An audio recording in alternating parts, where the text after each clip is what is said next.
இந்த உருளைக்கிழங்க பயன்படுத்தியில் ரொம்ப ரொம்ப முக்கியமான டிப்ஸுங்க. குடும்ப உறவுகள் நல்லா பார்த்துக்குங்க. எல்லா இடமும் என்ன கலரில் இருக்குது அப்படின்னு.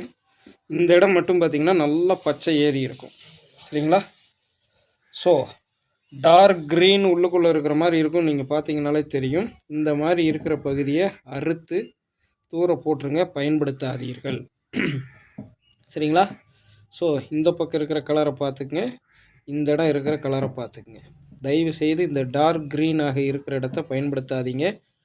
திரும்பவும் சொல்கிறேன், டார்க் க்ரீன் இருக்கிற இடத்த திரும்பவும் பயன்படுத்தாதீர்கள். இதை அறுத்து தூக்கி போட்டு பயன்படுத்துங்க. நீங்கள் குழம்பு வச்சாலும் சரி, சில்லி போட்டாலும் சரி, மசால் வைத்தாலும் சரி, சரிங்களா? குறிப்பாக குழந்தைகளுக்கு கொடுக்கையில், வயதானவர்களுக்கு கொடுக்கையில், நோய் எதிர்ப்பு சக்தி குறையாக இருக்கிறவங்களுக்கு கொடுக்கையில் கவனமாக பார்த்துக்குங்க.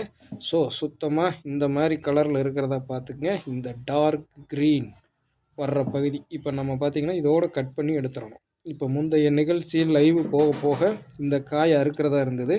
ஸோ உங்களுக்கு காட்டுறதுக்காக தனியாக எடுத்துருக்கிறேன். 4 பேர்த்தோட பகிர்ந்து விடுங்க. கத்திரிக்காயில் எப்படி சொத்தை இருக்கிறதா பயன்படுத்தணுமோ, உருளைக்கிழங்குல இந்த டார்க் க்ரீனை தவிர்த்துட்டு பயன்படுத்தணும். மைண்டில் ஞாபகம் வச்சுங்க.